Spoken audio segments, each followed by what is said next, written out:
मजबूत देश का मजबूत सरिया यानी स्टील का बादशाह मोंगिया स्टील आज ऐसी शख्सियत जिसने चुनौतियों को सफलता तक कैसे हासिल किया और कैसे इन चुनौतियों को पार कर बुलंदियों की नई कहानी लिखी। नाम है डॉक्टर गुणवंत सिंह मोंगिया और आज उन्हीं से हम बातचीत करेंगे हमारे खास कार्यक्रम शख्सियत में। स्वागत करते हैं और बहुत स्वागत है आप सभी का कशिश न्यूज पर। मैं हूं रश्मि श्रीवास्तव आपके साथ। और पहले तो गुणवंत जी बहुत स्वागत है आपका कशिश न्यूज पर। बहुत बहुत धन्यवाद। मुझे खुशी है कि कशिश न्यूज से आज मुलाकात में बातचीत में एक मौका मुझे मिला है जो कि मैं आप सबसे मुखातिब हो सका और लोगों से भी हम अपनी बात कर सकें इसके बारे में। देखिए सवाल तो कई सारे हैं लेकिन मेरा पहला सवाल आपसे यही रहेगा कि आज मोंगिया स्टील जिस मुकाम पर है सपनों जैसा लगता है क्या? ये वाकई में मैं मान सकता हूं कि सपना ही है। जिस वक्त हमने शुरू किया था उस समय तो इतना बड़ा ख्वाब भी नहीं था, इतने ऊंची सोच भी नहीं थी, लेकिन जब जब हम आगे बढ़ते गए और सबसे बड़ी बात है मेरे पिताजी हमारी प्रेरणा के स्रोत रहे हैं जिन्होंने वक्त वक्त पर इतनी अच्छी अच्छी बातें बताई और वो खुद से इतने मेहनती थे कि जो रिफ्यूजी थे खुद से जो पाकिस्तान वाले एरिया से आए थे और उसके बाद उन्होंने अपने जीवन काल में एक छोटी ही सही लेकिन अपने जीवन काल में मकान बनाना है, बाल बच्चों की शादी करनी है, सारे काम करते हुए भी उन्होंने रोलिंग मिल तक एक छोटी रोलिंग मिल जरूर उन्होंने लगाई जिसको आज हम लोग बढ़ाते बढ़ाते काम करते करते उसी काम को हम आज तक कर पा रहे हैं और उसी को हम लोग आगे बढ़ा रहे हैं। लेकिन हम अपने पिताजी की शख्सियत को मैं समझता हूं और हम उसी को अप्रिशिएट करते हैं। मेरी उसीलिए उनके प्रति श्रद्धा है कि उन्होंने इतना बड़ा काम करके दिखाया, हम लोग कुछ तो करके आगे बढ़े। आपके लिए ये जर्नी कैसी रही? जर्नी इस तरह से है कि काम करते रहे और अब पिताजी ने अपना सारा समय दिया। मेरी भी उम्र अब 63 पार कर गई है। हमने अपना जीवन लगाया इसी में। अब हमारे बच्चे भी हमारे साथ आए हुए 15 साल से ज़्यादा हो चुके हैं और बच्चे भी आज हमारे साथ मिल के काम कर रहे हैं। अब ये तीसरी पीढ़ी काम कर रही है तब हम इस मुकाम पर पहुँचे हैं। कहने का मतलब है कुछ भी ऐसा नहीं है कि कोई चमत्कार या जादू हो जाता है। आप अगर अपनी मेहनत के साथ, अपनी कोशिशों के साथ, अपने पूरे बल बुद्धि के साथ एक तरफ अगर लगे हुए हैं तब किसी मुकाम तक आदमी पहुंचता है। आज के दिन में जिस तरह से बच्चे चाहते हैं कि कुछ चमत्कार हो जाए और आज हम काम करें तुरंत हम ऐसा कुछ कर लें, ऐसी परिस्थितियां नहीं हैं। निश्चित रूप से कहीं भी किसी मुकाम को अगर हासिल करना है तो दृढ़तापूर्वक, ईमानदारी पूर्वक उसके पीछे लगा रहना है और तभी कोई अच्छा मुकाम हासिल होगा जब आप बीच रास्ते से उससे हटे नहीं और डिगे नहीं।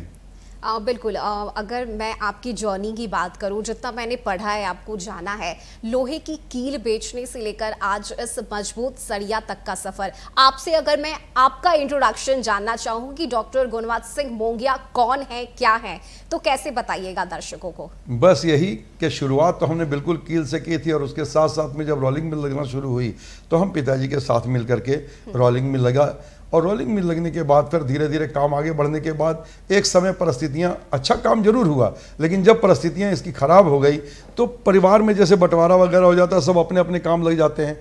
उस समय हमारे बच्चे जब छोटे थे तब हम पर अकेले पर कोई हमारे साथ नहीं था, अकेले पर जो लोड था। और उसके साथ सबसे बड़ी बात यह चुनौती थी हमारे पास कि हम जब पिताजी के साथ, बड़े भाई के साथ, लोगों के साथ काम कर रहे थे तो उस समय तक हम पीछे थे।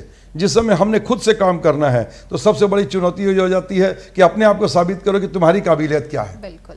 और जो इस चीज़ को समझते हैं, जो इस चीज़ को फील कर पाते हैं, वो उसके लिए फिर उनके मन में जुनून आता है, वो लड़ते हैं, जैसे भी आगे बढ़ते हैं, लेकिन उन्हें आगे बढ़ना है और अगर अच्छा करके दिखाना है ताकि हम साबित कर सकें कि हम भी अपनी जगह पर अच्छा काम कर सकते हैं। और उसके लिए हमने जो भी प्रयास किए, जैसे हमने नए नई चीज़ों पर अपना यह बनाया। जिस समय हमारी फैक्ट्री इतनी बड़ी नहीं थी कि जिसमें कि हम प्रचार प्रसार वगैरह करें, लेकिन हमारा दिमाग, और इसके बारे में स्टील इंडस्ट्री में किसी ने कभी नहीं सोचा। जब हमने शुरू किया और हमारा रिजल्ट देखने के बाद ही आज आप देखते हैं स्टील इंडस्ट्री में कि इतना प्रचार प्रसार आता है। तो मैं दावे के साथ कह सकता हूं कि टाटा कंपनी हो या कोई भी कंपनी हो, सबका प्रचार प्रसार तब आना शुरू हुआ जब हमारा रिजल्ट लोगों को दिखने लग गया। बिल्कुल। तो प्रचार प्रसार सिर्फ ये नहीं है कि प्रचार प्रसार, उस समय हमारे पास उतनी शक्तियां नहीं थी, पैसे नहीं थे, उतने इंतजामात नहीं थे, लेकिन फिर भी जब हमने प्रचार प्रसार के बारे में सोचा तो उसके पीछे में लग गए। कोई भी चीज़ के बारे में जिस समय हम ये समझ लेते हैं कि हम अच्छे से करना है इसको, तो उसके बारे में आदमी पढ़ने लगता है, समझने लगता है, उस पर मेहनत करने लगता है। और जिस समय में हमने मेहनत करना शुरू की इसके बारे में, तो हम जैसे अपनी इंडस्ट्री चलाते थे, उसी तरह एक ऑफिस और अपना एडवर्टीजमेंट डिपार्टमेंट का खोल के, और उसके पीछे में भी उतनी ही मेहनत, उतने ही उसके पीछे में खर्च, और उसके पीछे में पूरी ताकत लगा करके कि एकदम उसमें एक एक छोटी छोटी चीज़ को समझना और कैसे हम प्रचार प्रसार अच्छा कर पाएंगे। हम किसी चीज़ में पढ़े लिखे या इसके जानकार नहीं थे, लेकिन जिस चीज़ में करेंगे उसमें जरूर सीख जाएंगे, जिस चीज़ में आगे बढ़ेंगे उसमें रास्ते मिलेंगे। तो हमने ये प्रचार प्रसार जब शुरू किया तो उसके बाद हमें इसका फ़ायदा नज़र आने लग गया। हमने जो सिक्का उछाला था, मुझे लगने लग गया कि इसमें आवाज़ है, और उसके बाद फिर तो हम आगे बढ़ते चले गए। उसका जो फ़ायदा जैसे जैसे मिला, और उसके साथ साथ में सबसे बड़ी बात थी कि जो लोग हम पर भरोसा करते हैं, जिनका हम पर विश्वास है, उस विश्वास को हम डिगने नहीं दें, नहीं तो फिर लंबा सफ़र नहीं हो पाएगा। इसलिए बाजार में ये मजबूती बनी रही कि हमने मजबूत देश का मजबूत सरिया बनाया है। तो वास्तव में वो ऐसा होना चाहिए जिसके पर कि लोगों का विश्वास हमेशा टिका रहे। और आज भी हम ये कह सकते हैं कि जो सरिया हम बनाते हैं, दूसरे बाजार में भी लोग बजा रहे हैं सरिया, लेकिन सबसे ज़्यादा रेट, सबसे ज़्यादा रियलाइजेशन और सबसे ज़्यादा कॉन्फिडेंस लोगों को मोंगिया पर ही है। आज ज़्यादा पैसा देके भी लोग मोंगिया लेना पसंद करते हैं। तो इन चीज़ों को मार्केट में लाना होता है, और उसके साथ साथ उस विश्वास को बनाए रखने के लिए उतनी मेहनत करनी होती है। बिल्कुल आपने सही कहा। और जो युवा इस वक्त आपको देख रहे हैं, आप उनके लिए प्रेरणादायक है कि कैसे घर घर जाकर, जिस बात का जिक्र भी आपने किया है कि वो शुरुआती दौर था, लेकिन आज मैं अगर बात करूं तो एक अलग मुकाम पर मोंगिया स्टील पहुंच चुका है। आज आपके साथ, चाहे मैं ब्रांड्स की बात करूं या इन्वेस्टर्स की बात करूं, इसके अलावा प्रमोशन के लिए कई सेलिब्रिटीज को आपने उतारा, ये आपके लिए कैसा है? सेलिब्रिटी से बातचीत कई बार हुई, नहीं हमारा कभी उनसे मामला जमा, और हमने किसी सेलिब्रिटी को लाया ही नहीं, क्योंकि हमने देखा कि एक सेलिब्रिटी चाहिए कोई, वो हमने खुद को पसंद किया कि हम अपने आप को ला सकते हैं और अपने आप को हम साबित कर सकते हैं। और धीरे धीरे यही ज़्यादा हमारा कारगर फॉर्मूला रहा कि हमने खुद को लाया और अपने पर भरोसा रखा कि हम कर पाएंगे। और जब हमने किया तो आज सबसे बड़ा फ़ायदा ये है कि हम ईमानदारी से अगर बिज़नेस कर रहे हैं, ठीक है बिज़नेस करते हैं, लोगों को तरह तरह के सवाल होते हैं, लोग सभी तरह की बातें करेंगे, हमें उसकी चिंता नहीं है। हम अपने दिल से समझते हैं कि हम अपनी ईमानदारी से काम करेंगे, और उसकी वजह से ही जो लोग हम पर भरोसा करके व्यापार कर रहे हैं, जो लोग हमारे साथ जुड़े, वो छोड़े ही नहीं हमें कभी। हमारे साथ जुड़े हुए जितने व्यापारी हैं, जिन लोगों के साथ हम व्यापार कर रहे हैं, अगर हम उनके साथ जरा भी गड़बड़ करेंगे तो वो भरोसा नहीं करेंगे। इस वजह से हम इस चीज़ को समझते हुए, और जो क्वालिटी हम मार्केट में दे रहे हैं, वो हम मार्केट में देने के बाद जरा भी कुछ उसमें गड़बड़ करेंगे तो लोग भरोसा नहीं करेंगे। इसी चीज़ को हम समझते हुए कि भरोसा सबसे ज़्यादा, इसको मजबूत कायम करना है, तो उसके लिए हम बिना कमाए भी शुरुआत में अगर बेच देंगे तो सबसे बड़ी बात होगी कि सबसे पहले हम भरोसा ला पाएंगे, और उसके बाद जब भरोसा हो जाएगा तो फिर क्या है, फिर मार्केट जिस चीज़ को पसंद करती है उसमें तो कमाई मिलनी ही है। इसलिए तुरंत से आज ही सब कुछ चाहिए ऐसा सोच के कोई बिजनेस नहीं किया। अभी तुरंत कमा लेना है, आज ही कमा के हम सब कुछ लूट लेंगे, ऐसी परिस्थितियां नहीं हैं। आराम से काम कीजिए, बाजार आप पर भरोसा करेगा, आपके साथ अच्छा काम होगा, लेकिन धीरे धीरे होगा, ताकि आप विश्वास के साथ काम कर पाएं और आपका भी मोराल ऊंचा रहे कि हमने जो किया वो सही किया, और अपने आप में कॉन्फिडेंस एक बना रहता है। नहीं तो अपने आप में ही हम कमज़ोर हो जाते हैं। जिस समय अपने मन में चोर होता है तो लोग अपने मन में ही कमज़ोर हो जाते हैं। ऐसी परिस्थितियां ना आएँ, भले हम उसमें कुछ कम कमाएं या नहीं कमाएं, कमाने का मौका तो हर समय आते रहेगा, क्योंकि उसमें हम लगे हुए हैं।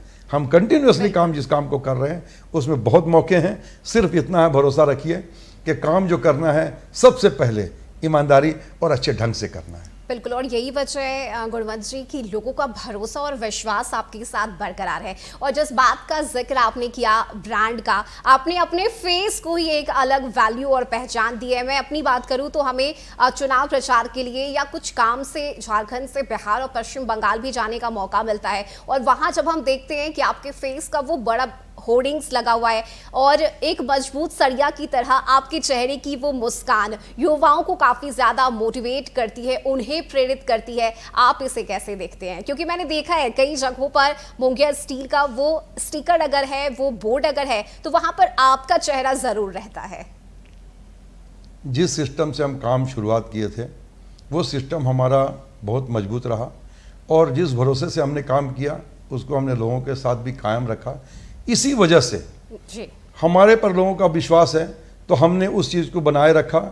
इसी वजह से लोग भी भरोसा रखते हैं, और जहाँ पर पोस्टर है सिर्फ वहीं पर जहाँ आसपास में बिक्री है। हम ऐसी ऐसी जगहों पर पोस्टर नहीं लगा रहे हैं जहाँ पर हमारा कोई नहीं है।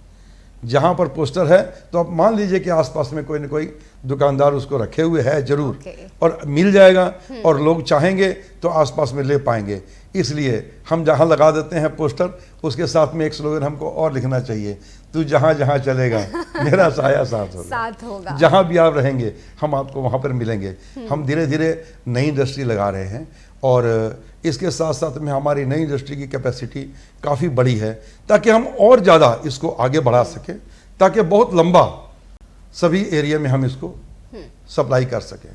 तो हमें लगता है कि हम अच्छी क्वालिटी का मटेरियल और अच्छे एरिया में सभी जगह सप्लाई कर पाएंगे। बिल्कुल, और यही वजह है कि लोग काफ़ी ज़्यादा आपसे जुड़ चुके हैं। और आज अगर कोई अपने मन में ये विचार भी लाता है कि मुझे घर बनाना है, इमारत बनाना है, तो उसके लिए सबसे पहला जो उनका सिलेक्शन है वो मोंगिया स्टील है, और वो देन आपकी ही है।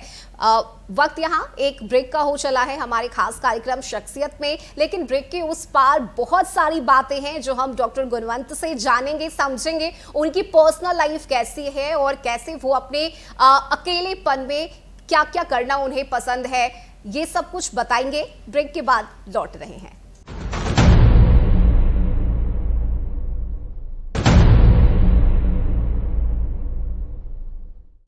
ब्रेक के बाद एक बार फिर से आप सभी दर्शकों का हमारे इस खास कार्यक्रम शख्सियत में बहुत स्वागत है। और हमारे साथ बातचीत करने के लिए खुद डॉक्टर गुणवंत सिंह मोंगिया हैं। उनसे हम बातचीत कर रहे हैं और समझने की कोशिश कर रहे हैं, क्योंकि देखिए मोंगिया अब एक ब्रांड बन चुका है, लेकिन इस ब्रांड वैल्यू को बरकरार रखना आपके लिए कितनी बड़ी चुनौती बन जाती है? बहुत बड़ी चुनौती नहीं है, क्योंकि सबसे बड़ी बात होती है कि प्रोडक्ट, अगर प्रोडक्ट अच्छा है तो ब्रांड अपने आप बरकरार है। प्रोडक्ट पर जितनी ज़्यादा हम मेहनत कर रहे हैं, और उसके साथ साथ में हमारा ये भी ध्यान रहता है कि सिर्फ हम ब्रांड को या सिर्फ प्रोडक्ट को ही नहीं, अगर हम जिस एरिया में काम कर रहे हैं, जहाँ पर हम रह रहे हैं, वहाँ पर आसपास के लोगों को भी इसका फ़ायदा मिलना चाहिए। इन चीज़ों का भी हम बिल्कुल ख्याल रखे हुए रहते हैं, क्योंकि वैसे भी हर कंपनी की ये जिम्मेवारी है कि उनका जितना टोटल अर्निंग है उसका 2% वो CSR में खर्चा करें। और खर्च करने में लोग इसमें बहुत तरीके लगाते हैं, बचने की कोशिश करते हैं। मैंने कईयों को देखा है कि वो बहुत सारी कंपनियों में पेपर्स का काम करके, इधर उधर का काम करके, उसमें भी वो जो CSR जो कि हिस्सा है हमारा, जो हमको देना जरूरी है, वो जरूर देना चाहिए, उसको उसमें भी बचाने की कोशिश कर सकते हैं, करते रहते हैं लोग। लेकिन मैंने शुरू से ही, क्योंकि हम सिख फैमिली से आते हैं, हम लोग मानते हैं इस चीज़ को कि मैंने जैसे हमारे गुरु नानक ने शुरू किया, उस समय उन्होंने दे करके कि तेरा मेरा मुझ में कुछ नहीं, जो कुछ है सो तेरा, उन्होंने वहाँ से शुरू किया। और आज भी हम लोगों के आप देख लीजिए, जिस तरह से गुरुद्वारा में लंगर वगैरह चलते हैं या जो भी है, तो एक संस्कार होते हैं, एक विचार होते हैं, एक शुरू से जैसा हम लोगों के दिमाग में भर दिया जाता है, वो चीज़ हमारे साथ रह जाती है। हमारे पिताजी भी ऐसा समझते थे कि कोई बात नहीं है, किसी को कुछ दे देने से अपना कुछ घटता नहीं है। उनका ये कहना रहता था कि एक दिए से अगर दूसरा दिया जलता है तो पहले की लौ कम नहीं हो जाती है, जरूर कुछ न कुछ करते रहना चाहिए लोगों के लिए। तो इसी विचारधारा के साथ जिस समय तक हमारी कंपनी इतनी छोटी थी कि जिस समय CSR हम पर लागू भी नहीं होता था, उस समय में भी हम बच्चों को, अगर कोई पढ़ने के लिए रुक रहा है, कोई छोटे मोटे काम के लिए कोई आगे बढ़ सकता है, तो ये सब विचार हमारे जो पिताजी के थे, उसी पर कुछ न कुछ उसका प्रभाव जो अपने पास में रहता है, उसी वजह से हम लोग ये सब शुरू से करते आए। और इसके साथ में आज भी हम कह सकते हैं कि हमारे पास में वो बच्चे जो गांव से हैं, गरीब बच्चे हैं, लेकिन उनके पास में वहाँ पर मिडिल स्कूल है, हाई स्कूल है, लेकिन वहाँ पर तो कॉलेजेज हर गांव में नहीं है, और उनको कॉलेज में अगर जाके पढ़ना है तो गांव छोड़ना पड़ता है। अब पैसे उनके पास नहीं, तो उनकी मदद करना कि वो पढ़ लिख जाएं।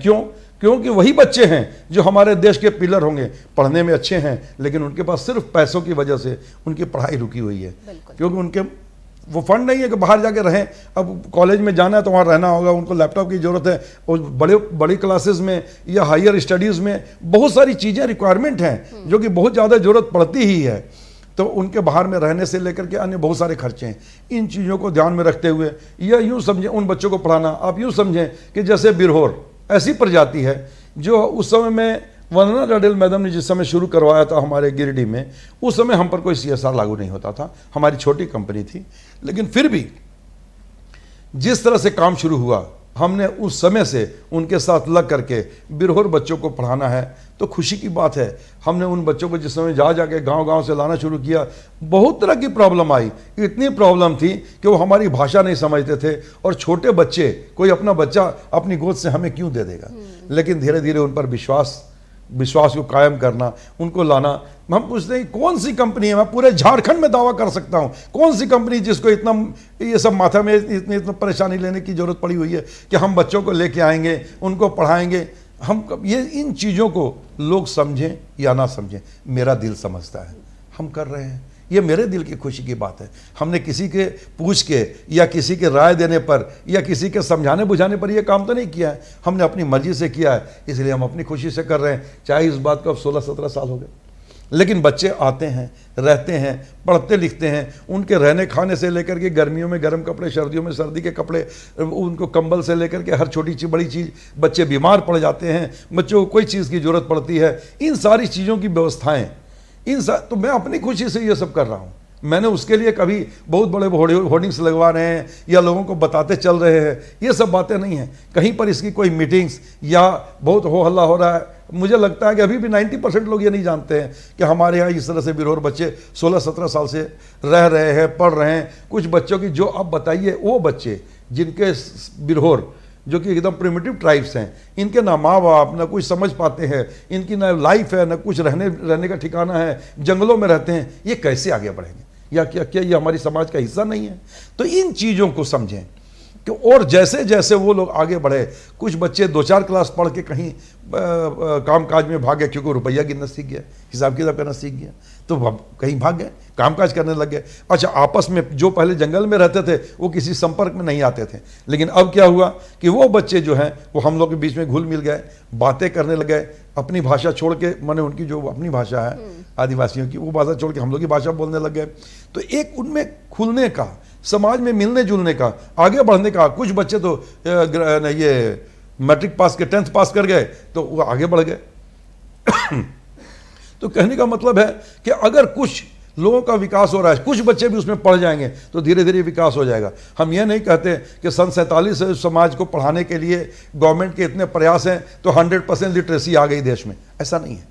लेकिन इम्पैक्ट आता है, जिस चीज़ के प्रति हम लोग प्रयास करते हैं उसमें कुछ ना कुछ फ़ायदा भी होता है और उसका प्रभाव बढ़ता है। इससे क्या हुआ कि एक बच्चा अगर पढ़ जाएगा तो उसका परिवार तो आगे बढ़ेगा ही पढ़ेगा, उसके आसपास के लोगों को भी ये दिशा और दशा समझ में आएगी कि ये पढ़ लिख करके अगर आगे बढ़ा है तो इससे कुछ ना कुछ प्रभाव, रोशनी बढ़ेगी।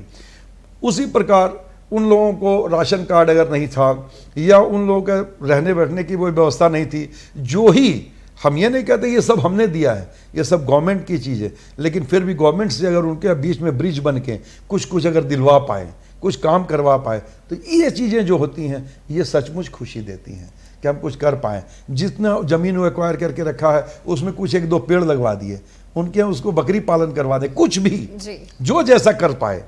बहुत लोग तो वह बकरी दीजिए काट के खा जाएगा, हम तो कुछ नहीं कर सकते। तो कहने का मतलब है फिर भी धीरे धीरे कैसे करके भी कुछ तो विकास होगा, कुछ तो आगे बढ़ेंगे। तो सबसे बड़ी बात है कि बच्चे उनके पढ़ें, जितना ज़्यादा पढ़ लेंगे वो बस लौट के, वो अपने घर जब लौट के जाते हैं तो अच्छी ड्रेस में जाते हैं, सिर पर तेल लगा होता है, वो लोग एक अच्छे लगते हैं, तो फिर और बच्चे आने लगते हैं आसपास में। तो अच्छा है कि हम एक अच्छा काम कर पाए, ये मुझे खुशी मिलती है। उसी क्रम में जब हम आगे बढ़ना शुरू किए तो फिर अब खेल के बारे में बातें होने लगी। तो हम उस समय में की बात कर रहे हैं कि आज से 6-7 साल पहले जब टोक्यो ओलंपिक्स हुआ था तो हमारे देश से, यहाँ से वॉलीबॉल की टीम गई ही नहीं। इतने बड़े देश में क्या वॉलीबॉल खेलने वाले प्लेयर्स नहीं हैं? लेकिन देखिए, जिस पर ध्यान है, क्रिकेट पर ध्यान है तो खूब चल रहा है, फुटबॉल चल रहा है, यहाँ तक कि थोड़ा बहुत अब देखते हैं कबड्डी वगैरह भी आने लगे, लेकिन फिर भी वॉलीबॉल नज़र नहीं आ रहा है। तो हमने देखा कि जो चीज़ छूट रही है उसमें कुछ आगे बढ़ें, उसमें भी और बहुत सारे बच्चों को आगे बढ़ने का मौका मिलेगा। खेल में जितना प्रोत्साहन मिलेगा उतने बच्चे तेज होंगे, आगे बढ़ेंगे। तो हमने एक वॉलीबॉल के तरफ एक नया वेंचर शुरू किया और मोंगिया नेशनल वॉलीबॉल एकेडमी बनाई। अब उस एकेडमी में हमने बच्चों को सेलेक्ट करना शुरू किया, तो इसके लिए कुछ एक भी सरदारी लेकिन उसमें नहीं आया, ना हमने बुलाया ना कोई आया, क्योंकि हमारे यहाँ पैरवी से या इस तरह से कोई आने वाला नहीं है। हमारे यहाँ बिल्कुल सिलेक्शन उसी तरह होगा जो एकदम सिस्टम में हो, जो बच्चे एलिजिबल होंगे, जो बच्चे compete कर पाएंगे, हम उन्हीं को लेंगे। क्यों? क्योंकि हमने उनसे 1 रुपया भी लेना नहीं है। हमने उन बच्चों को यहाँ रखना भी है, उनको पढ़ाना भी है, उनके यहाँ रहने का अच्छी खुराक वराक होनी चाहिए, जिम की व्यवस्था होनी चाहिए, ट्रेनर होने चाहिए, सारी व्यवस्था, और कोच वगैरह हमारे 2 कोच हैं इस में। तो ये सारी व्यवस्थाएं करनी है, रहने की, वहाँ जनरेटर लगा हुआ है कि खेलते समय जो फ्लड लाइट है वो लाइन नहीं कट जाए, सुबह से लेकर रात तक खेलने के लिए, रहने के लिए वहाँ पर गायें हैं कि हमारे घर में भले बाजार से दूध आता हो लेकिन उनका गाय के दूध से वो लोग वहाँ पर खाने पीने की अच्छी व्यवस्था हो। कहने का मतलब हर चीज़ जितना अच्छा हम व्यवस्था कर पाएँ। और अब तो हमने वहाँ पर अपने इंडोर स्टेडियम लगा दिया है। हम नहीं समझते हैं कि पूरे झारखंड बिहार के या ईस्टर्न जोन में भी कहीं पर वॉलीबॉल का स्पेशलाइज्ड जो उसके पैरामीटर्स हैं उसके हिसाब से कोई इंडोर स्टेडियम हो कि इंडोर में बच्चे वॉलीबॉल खेलें। हमने इंडोर स्टेडियम बना दिया कि उस स्टेडियम पर आने वाले समय में सारे इंडिया के अगर मैच हों, लोग यहाँ आएँ, लोग सीखें, लोग आगे बढ़े इसके लिए, और उसकी जो हमारा लेवल हो वो इतना क्लास हो, इतने ऊंचे लेवल तक हो कि हम देश के लिए प्लेयर तैयार कर सके। ये यहाँ पर खेलेंगे, लोकल खेलेंगे तो पता भी नहीं लगेगा बच्चे कब खेले, क्या किए। तो अब खेल कोटा से उन लोग को नौकरी तभी मिलेगी जब कुछ अच्छा अवार्ड, अच्छी जगह पर पहुँच पाएंगे। तो हम लोगों ने उसके लिए सारी व्यवस्था तब की जब हम ये समझ रहे थे कि हमारे देश से अगर टीम नहीं जा रही है तो हमारे देश को एक टीम चाहिए, तो वॉलीबॉल की टीम कम से कम हम दे सकें, ये मेरा प्रयास है। जिन जिन बातों का जिक्र आपने किया, मुझे लगता है आप एक सोशल एक्टिविस्ट भी हैं, और जो सोच है आपकी यही वजह है कि आपको बाकियों से अलग बनाता है, और आपकी कहानी वाकई में संघर्ष की है, और जिसका जिक्र मैंने स्टार्टिंग में किया कि आप प्रेरणादायक हैं वाकई में उन युवाओं के लिए जो नया बिजनेस स्टार्ट करना चाहते हैं या स्टार्टअप करने के थोड़े दिन बाद ही उन्हें लगता है कि अब मैं थक चुका हूं, हार चुका हूं। उनके लिए आप एक मोटिवेशन है कि संघर्ष करके कैसे हम उस मुकाम पर पहुंच सकते हैं, वो हमें डॉक्टर गुणवंत ने कर दिखाया है। और यही वजह है कि आज एक मोटिवेशन हमारे पास बैठे हैं, कशिश न्यूज के दर्शकों के बीच बैठे हैं और अपनी उस जर्नी को बता रहे हैं। हमारे इस खास कार्यक्रम में वक्त एक और छोटे से ब्रेक का है, जल्द वापस आएंगे।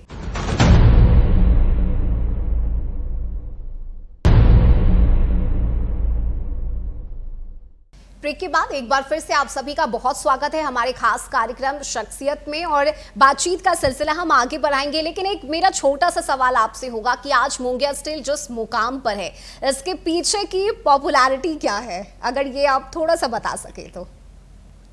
पॉपुलैरिटी यही है कि एक तो हमने सब जो भी काम किए वो नए किस्म के किए। जैसे एक बार यहाँ पर गिरिडीह में एक्सीडेंट हो गया और उसके साथ साथ हमें बुलाया गया इंडस्ट्री की तरफ से कि आप इसके बारे में क्या सोचते हैं। तो बैरिकेड्स के बारे में कार्यक्रम में बातचीत हुई कि बैरिकेड्स लगाना चाहिए। बहुत बड़ा एक्सीडेंट हो गया था, जीटी रोड पर हो गया था। तो एसपी साहब, डीसी साहब लोग सब थे और प्रशासनिक पदाधिकारीगण थे। उन्होंने सारी बातचीत करी तो उसमें मैंने कहा कि बैरिकेड्स ठीक है, हम बना के दे सकते हैं। और ये 2012 में एक्सीडेंट हुआ है और उस समय में हमने ये बैरिकेड्स बना के देना शुरू किया। उसके बाद ये चीज़ इतनी पॉपुलर हो गई कि सभी जगह पर, रोड पर आप अब चलते चलते तो सबसे पहले निगाह ऊपर में आप बोर्ड लगाएंगे तो नज़र पड़े कि ना पड़े, लेकिन रोड पर सामने तो नज़र पड़ेगी ही। और इस चीज़ को भी मैं समझता था कि ये तो इम्पैक्ट अच्छा है। और इसमें सबसे बड़ी बात है, ये सामाजिक सुरक्षा है, अपने रोड एक्सीडेंट की सुरक्षा की बात है।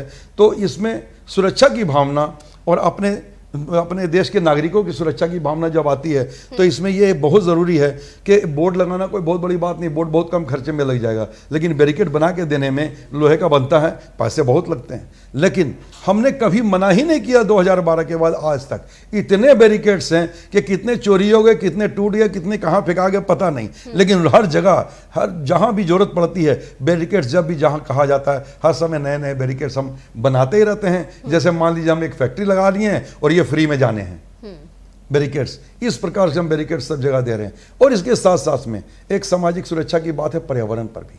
बिल्कुल, लोग जो भी समझें कि उद्योग लगाने पर बहुत प्रदूषण होता है, मैं मानता हूं कि हर चीज़ का इम्पैक्ट है, लेकिन मेरा इस पर्सनली मैं अपनी बात सिर्फ कहता हूं कि मेरा इस चीज़ पर खास ख्याल रहता है कि हम बिल्कुल कोई भी चीज़ को नील नहीं कर सकते, जीरो हम नहीं बोल सकते हैं कि जीरो है, लेकिन हम इसको कम तो कर सकते हैं, मिनिमाइज तो कर सकते हैं। बिल्कुल ऐसा प्रयास करें कि बिल्कुल कम से कम हो। तो हमारा अपना ये विचार है, मैं अपने लोगों से ये कहता हूँ कि तुम लोग जहाँ पर काम कर रहे हो मेरे भाई, वहाँ पर हम जो है एसी ऑफिस में बैठते हैं और तुम्हारे पास में दिन में 1-8 घंटे के लिए आते हैं, आप लोग तो 24 घंटा यहाँ पर हो। तो सबसे पहले आप अपनी सेहत का ख्याल रखो और प्रदूषण कम से कम फैलाओ। कंपनी का पैसा खर्चा होना है, आपको सिर्फ उसको रेगुलेट करना है, उसको सही तरीके से बना करके चलाना है।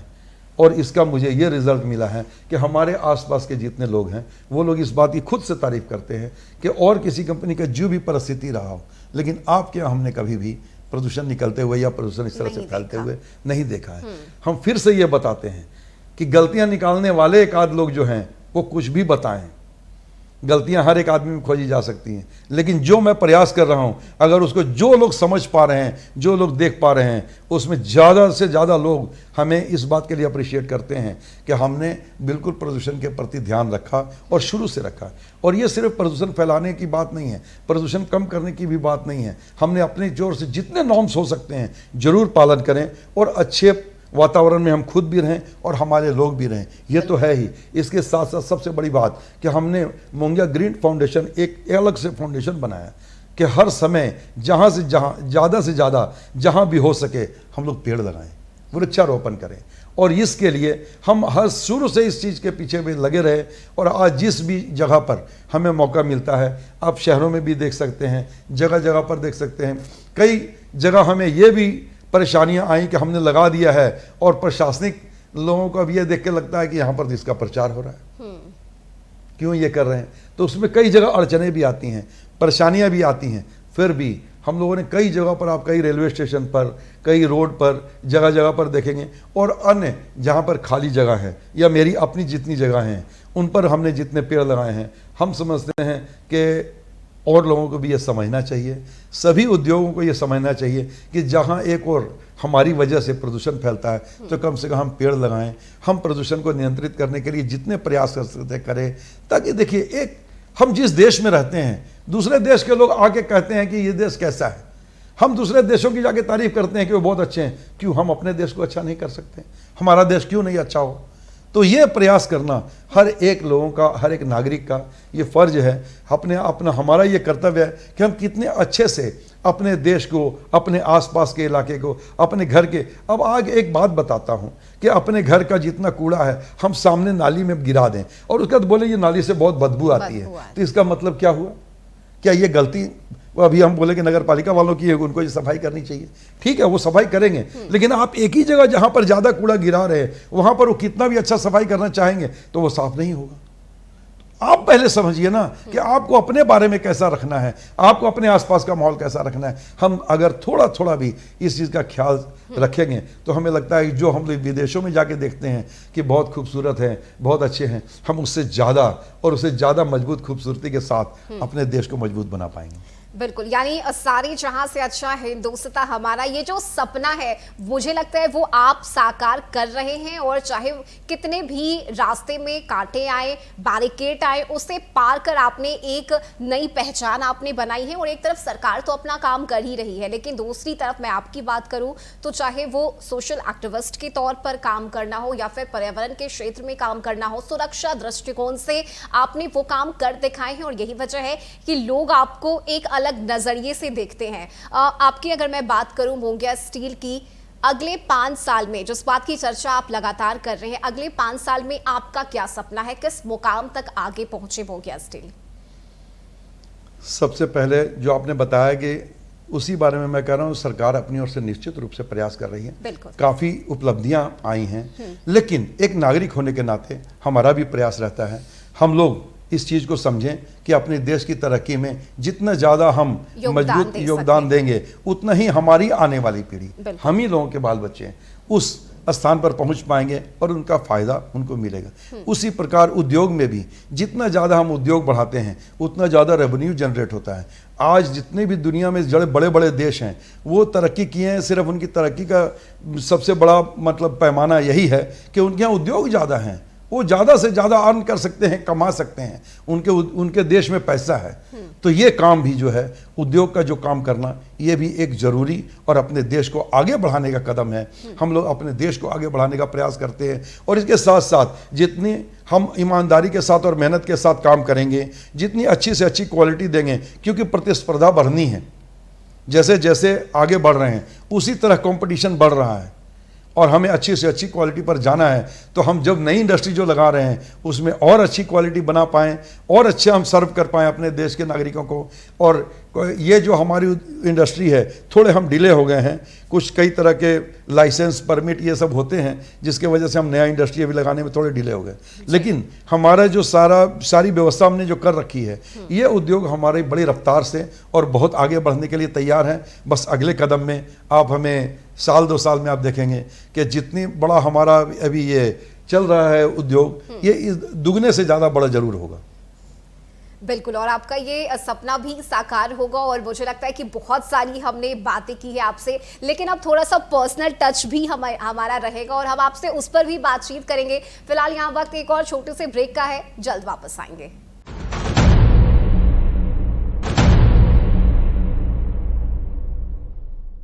ब्रेक के बाद एक बार फिर से आप सभी का बहुत स्वागत है हमारे खास कार्यक्रम शख्सियत में। और आज हमारे साथ खुद मौजूद हैं डॉक्टर गुणवंत सिंह मोंगिया, उनसे बातचीत कर रहे हैं। और अब ये बातचीत का सिलसिला डॉक्टर गुणवंत के पर्सनल लाइफ पर आ पहुंचा है। और मेरा पहला सवाल आपसे यही रहेगा कि रोजमर्रा की जिंदगी में खुद को मोटिवेट करने के लिए आप क्या करते हैं?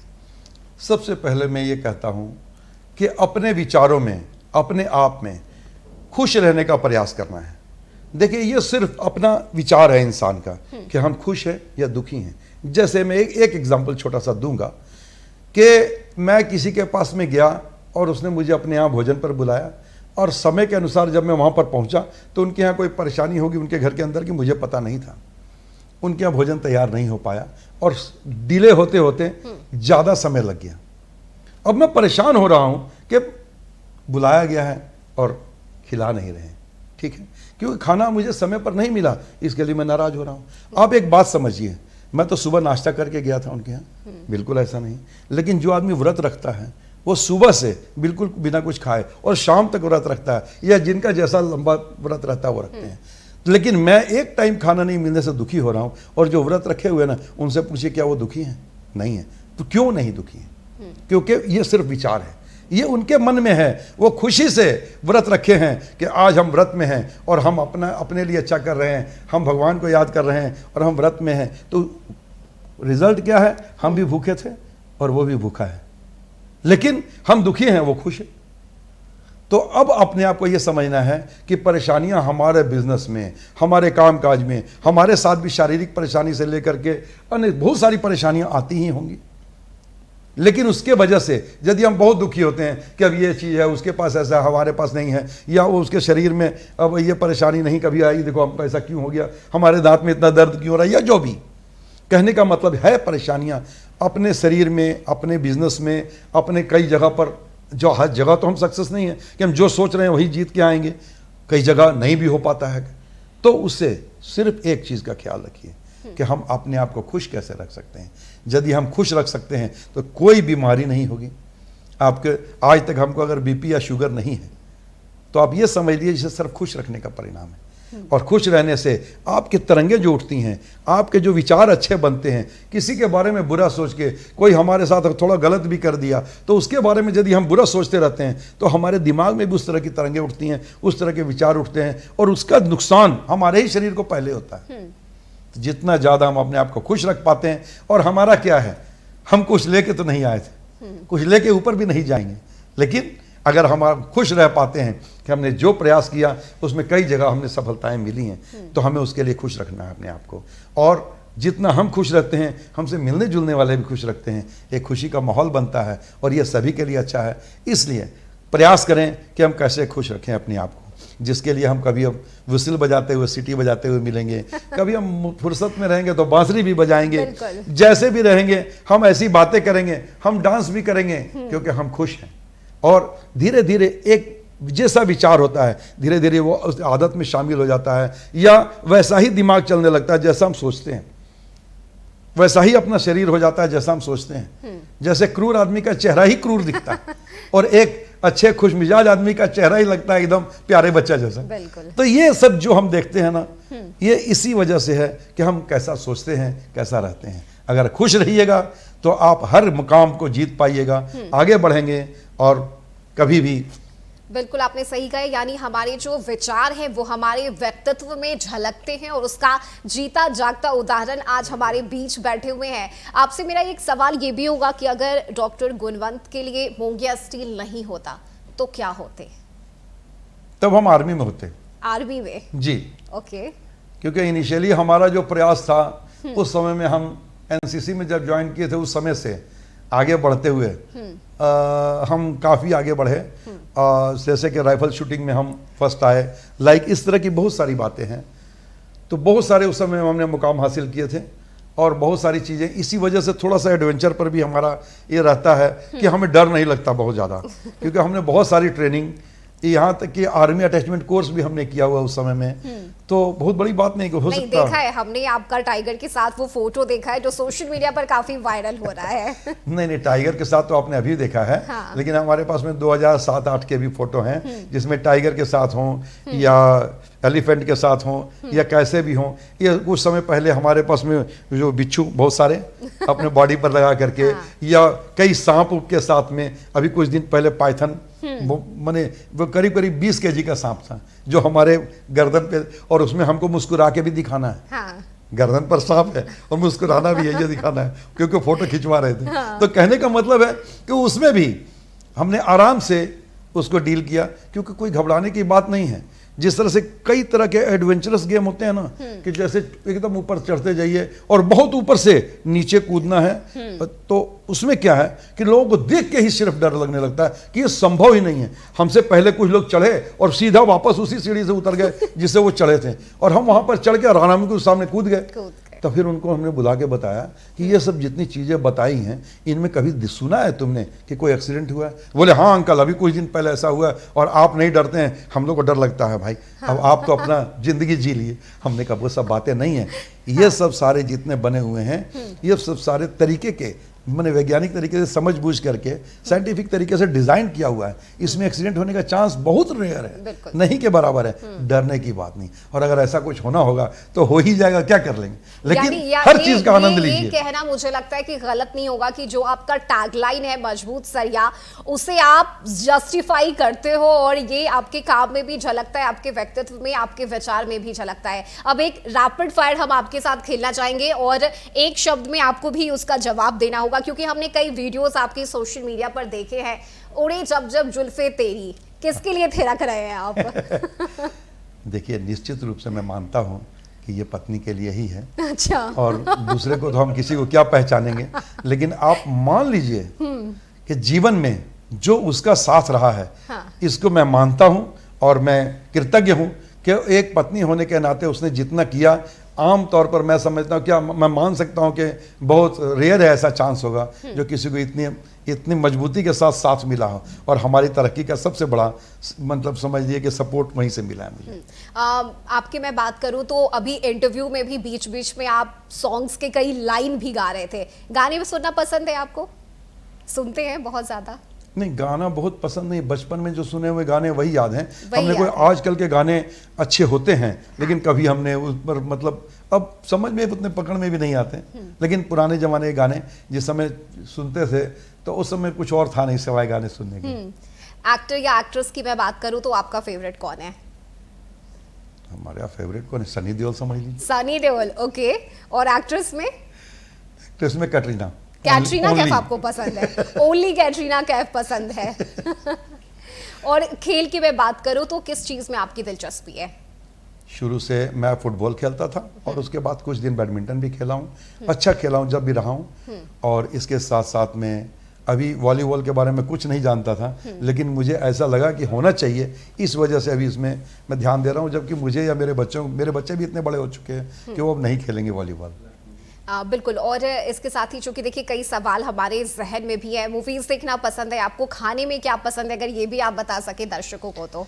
खाने में सबसे अच्छा खाना घर का खाना है, इससे अच्छा कोई खाना नहीं है। घर में जो भी बना हो, थोड़ा सा भी मैंने कुछ भी हल्का फुल्का भी हो, तो घर का बना हुआ खाने से अच्छा कहीं खाना नहीं है। और घर का दाल भात भुजिया भी बहुत पसंद है, बहुत हमें आनंद आता है घर का खाना। वाइफ के हाथ का बना हुआ खाना बस मान लीजिए बिल्कुल वही है। ओके, बाइकर हो आप, एडवेंचर पसंद है आपको, तो बाइक भी पसंद है क्या? नहीं, बाइक्स वगैरह हम बहुत ज़्यादा नहीं। पसंद नहीं करते हैं। जब समय था तो बाइक पर ही सारी दुनिया घूम के हमने कांटी बेची, इसमें कोई शक नहीं है। हाँ। स्कूटर पर बेचे, उसके बाद उस समय में हीरो होंडा आता था, अब तो हीरो अलग है, होंडा अलग है। लेकिन उस पर भी बहुत घूमे हैं, तो उस समय सब खूब अच्छा भी चलाते थे। लेकिन अब कोई इन चीज़ों की जरूरत भी नहीं है, बाइक हमने रखा नहीं। घूमना पसंद है? हाँ बहुत, अभी भी बहुत बहुत ज़्यादा। घूमता हूँ। मैंने विदेश यात्रा, अपने देश की यात्रा, अभी इस समय में मोदी जी ने भी कहा है, और इस समय में हम लोगों की सारी डोमेस्टिक यात्राएं ही चल रही हैं। हाँ। हम लोग अभी बाहर कहीं नहीं जा रहे हैं। जैसे अभी अंडमान पिछले महीने होकर के आए हैं, और इस महीने के शुरुआत में हम अभी तुरंत गैंगटॉक होकर के आए, और इसके साथ साथ इसी महीने के अंत में हमें अभी तुरंत मनाली जाना है। तो हमारा एक घूमने फिरने का शौक बहुत है, और हम चाहते हैं कि हम अकेले नहीं, हमारी टीम जाए, ताकि आपस में जो आनंद आता है वो अकेले कोई आनंद नहीं है। ओके, सक्सेस या सेटिस्फैक्शन? देखिए, सक्सेस और सेटिस्फैक्शन जो है ना, उसमें सेटिस्फैक्शन जरूर पहले है, लेकिन सक्सेस बहुत जरूरी है। और सक्सेस किस तरह से होगी? जब आप पूरी मेहनत करेंगे। तो सेटिस्फैक्शन ये है कि हमने अपनी ओर से पूरा प्रयास किया, हमने अपनी जी तोड़ मेहनत की, हमने आखिरी तक मेहनत की। हर जगह सक्सेस नहीं मिलेगी, हम ये कभी नहीं कहते कि 100% सक्सेस किसी को मिल रही है, लेकिन हमने अपनी जी तोड़ मेहनत की, और यही कारण है कि हमें 99% सक्सेस मिली है। इसलिए हमारी सक्सेस जो है वो सेटिस्फैक्शन इस बात की है कि हमने जी तोड़ मेहनत की। इसलिए फर्स्ट सेटिस्फैक्शन जरूर है, लेकिन सक्सेस बहुत जरूरी है, इसके लिए मेहनत जरूरी है। रिस्क या स्टेबिलिटी? नहीं, रिस्क तो लेना होगा, लाइफ रिस्क लेना होगा। बिल्कुल लाइफ। रिस्क तो हर समय है। ओके, एक शब्द में मोंगिया स्टील क्या है? सिर्फ लोगों का भरोसा। सिर्फ लोगों का भरोसा। जो यंग एंटरप्रेन्योर हैं, उन्हें आप क्या संदेश देना चाहोगे? कि कहीं पर भी कुछ रखा हुआ नहीं है, और कहीं पर भी तुरंत से रिजल्ट लेने के लिए परेशान नहीं हो। अगर आप प्रयास कर रहे हैं, दिन के बाद रात के बाद, दिन के बाद जैसे रात आती है और रात के बाद फिर दिन आता है, तो ऐसा हो सकता है कि रात थोड़ी लंबी हो, लेकिन उसका अंत होगा। आप खाली ये भरोसा रखिए कि हमें मेहनत में कमी नहीं करनी है। आदमी जब हिम्मत खोने लगता है ना, तो जिस समय मंजिल के नज़दीक पहुंच के भी, जैसे बोलते हैं ना, पानी कम था, मेरी कश्ती वहां डूबी जहां पानी कम था। तो ये परिस्थितियां हो जाती हैं सिर्फ हिम्मत हारने से। हिम्मत अगर नहीं हारेंगे तो 100% सफलता मिलती है। बिल्कुल। और आखिर में चलते चलते कशिश न्यूज़ के दर्शकों को, युवाओं को, वो आपका मैसेज क्या होगा? चूंकि काफ़ी एक्सपीरियंस्ड हो आप और कई जर्नी से आप गुजरे हो, उनसे तजुर्बा रखते हुए आप क्या संदेश और वो मैसेज देना चाहोगे आज? कि छोटी मोटी बातों को लेकर के किसी चीज़ के लिए पूर्वाग्रह रखने से सिर्फ खुद की परेशानियां हैं। इसलिए कोशिश करें कि हम भी खुश रहें और लोग भी खुश रहें। जितने ज़्यादा आप लोगों को खुश रख सकते हैं, जितने ज़्यादा लोगों को आप अच्छा रख सकते हैं, उससे आपको सेटिस्फेक्शन तो मिलेगा ही, आम लोग भी आपके साथ खुश रहेंगे। बस जीवन का आनंद यही है कि हम आनंदित रहें, लोगों को आनंदित रखें। क्या बात है, यानी कोशिश करने वालों की कभी हार नहीं होती। और बहुत अच्छा लगा आपसे बातचीत करके। बहुत शुक्रिया हमारे साथ, हमारे चैनल पे जुड़ने के लिए। बहुत बहुत धन्यवाद। तो ये थे हमारे साथ डॉक्टर गुरवंत सिंह मोंगिया, जिन्होंने मोंगिया स्टील को आज एक अलग मुकाम पर पहुंचाया है, एक अलग पहचान दी है। और यही वजह है कि देश के लोगों का भरोसा मोंगिया स्टील के साथ है। इस खास कार्यक्रम में हमारे साथ बस इतना ही। खबरों में बने रहने के लिए आप देखते रहिए कशिश न्यूज़। नमस्कार।